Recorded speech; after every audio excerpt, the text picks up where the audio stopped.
Fired live ammunition off a nuclear submarine with the Navy SEALs. I've held plutonium, arguably the most dangerous substance in the world, and I've landed on an aircraft carrier in an FA-18 fighter jet.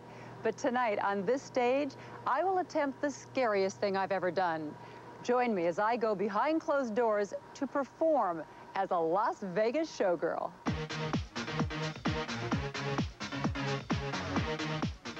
Las Vegas, a town defined by high-stakes gambling and the classic Las Vegas stage show. This is Bally's Jubilee, the largest and longest-running stage spectacular in Las Vegas. This is what you're used to seeing, but what you don't see is what happens behind the curtains. The stage is over a half a football field wide and over 10 stories high. It's dominated by 3-story hydraulic elevators loaded with various sets. The stage crew moves with the same precision as the on-stage performers. Against this seeming chaos, nearly 100 performers in various stages of undress hustle through changing costumes up to the very last second. This is the closed-door world I was about to enter. Sitting in the audience and witnessing for the first time what I was about to do was humbling, to say the least. The first of my 2 numbers was called Disco. My role was that of a fully clothed dancer who does the infamous showgirl walk across this enormous stage. The second number, a solo performance, while wearing a red feathered cape with a 10-foot train. So I'm about to go out there on stage and experience this vicariously for everyone watching. What do I need to know? Well, first of all, you need to smile. I tell you, if you can pull it off, you can make the girl next to you look like she's wrong. Why are you letting me, a non-dancer, behind your closed door? Because it's not been done before, quite honestly.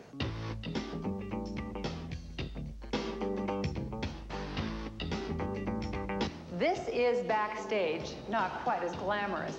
To be hired, a showgirl must pass a mandatory drug test, sign a 6-month contract, be at least 18 years of age, and meet the minimum height requirement of 5 feet 8 inches. Starting salary is $600 a week.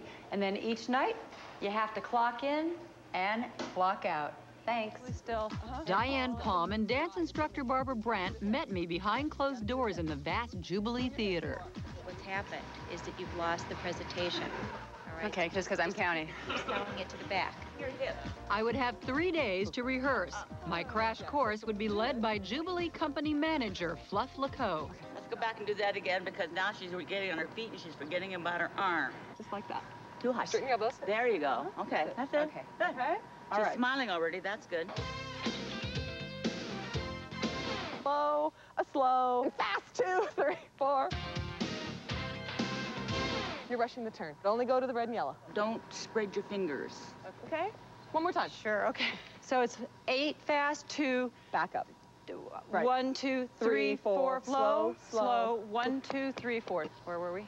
Okay. God, And just look at wrists, her with your- hands, just fingers, look, glance chest, at him, you know, just chin. I got it, okay. Okay? Except my arms are so tired. Wait till you get the jewelry on it. The what? jewelry is about 15 pounds on your arms. The jewelry on my arms is Yeah, 15 pounds? it's- So this is going to be like weightlifting, too? Yeah, absolutely.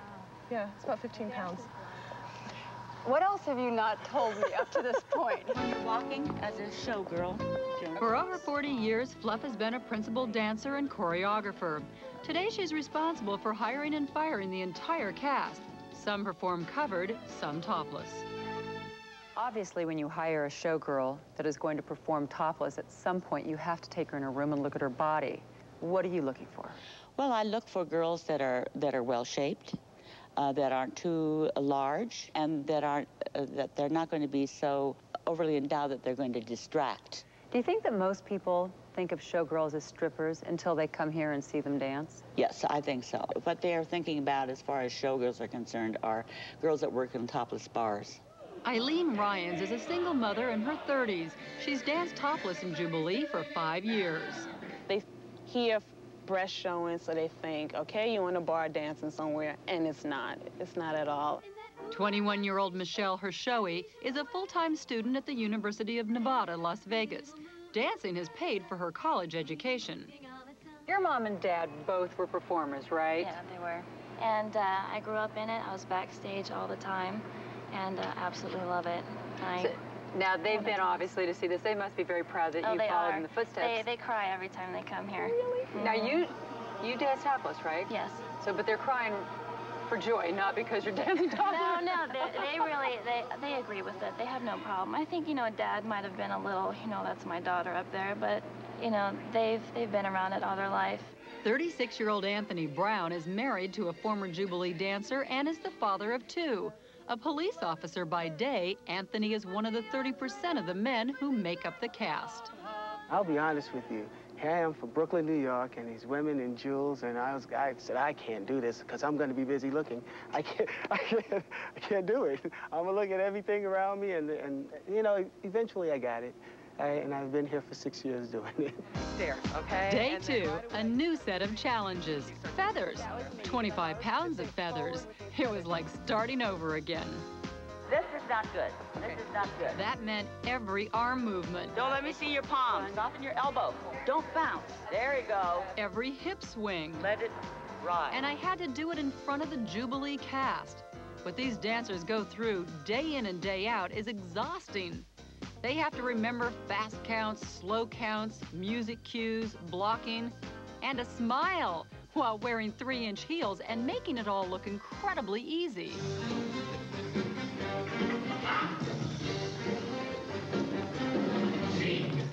She's bending and then straightening. Oh, keep it straight. Yep. More. Back, up.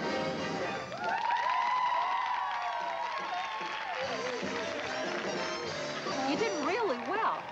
Really well. Yeah. Very good. Like I said, it's amazing. The difference between yesterday and today. You must have been up until 12:30. You must have been doing a lot of work on this.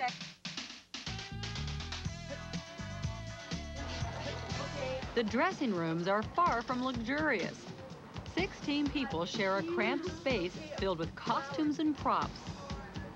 Each showgirl is responsible for doing her own hair and makeup that exaggerates every facial feature, so each expression can be seen in the very last row of the theater. The dancers come from all walks of life, and each unique personality is reflected in their own dressing area. When you're out on the job during the day as a cop, what do the other officers think of what you do in the evening? What's their reaction? Most of them want to meet the girls in the show. They want to come to the show, and they always say, well, introduce me to one of your dancer friends. Dancers like Jenny Gruby, a 25-year-old free spirit. Jenny performed in New York and Los Angeles before coming to Jubilee. But if you're single and you're doing 2 shows a night, 6 nights a week, if somebody wants to take you out, you don't get off work till 1 o'clock in the morning. If they want to see you bad enough, they'll stay up. That's my whole theory on it. Yes.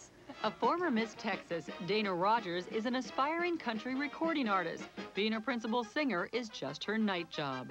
You are the president of the PTA. Voila. Mother of 2 children. And when you go into the PTA, what do they say to you? They don't know what to think of me. They just wonder what I must look like at night, with lashes and, costumes. And they'll come and see the show and they'll go, oh my gosh, we couldn't believe that that's the kind of costumes that you wear, and it's so glamorous. And when do you sleep? And I go, I don't. Linda Green has been with the show since it opened 16 years ago. At 44, she's the oldest principal dancer currently performing in Las Vegas. I have spent more time in that dressing room than I have in any house I ever lived in. It's a way of life. I train at the gym during the day. We come here at 6 o'clock in the evening, and 6 nights a week. So your whole life is dance.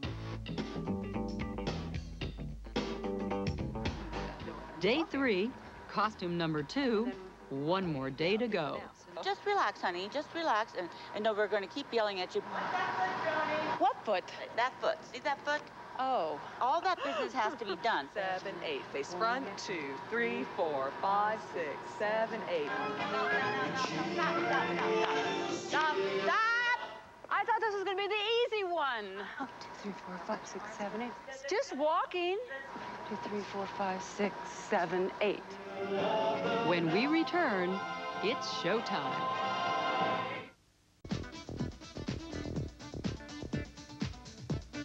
Finally, it was showtime. I signed in by Fluff's office and joined the other dancers behind closed doors. Warm-up time. Let's go. You too, Miss Lunden. No. Clean, shoulder. Clean, shoulder.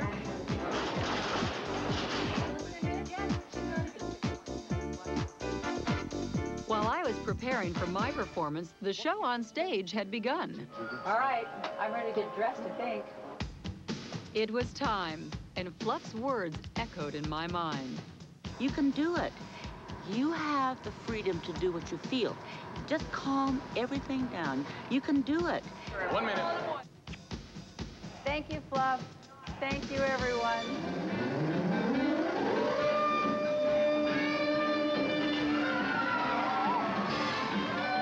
As the elevator went up, so did my heart rate.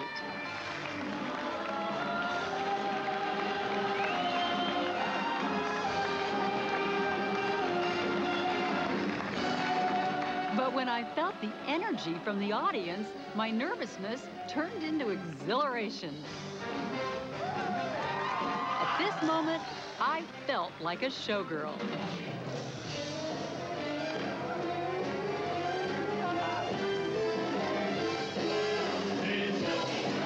Being in the middle of an extravaganza like this made everything seem larger than life. The music seemed louder, the stage seemed wider, the other girls' legs seemed longer, and there were feathers everywhere.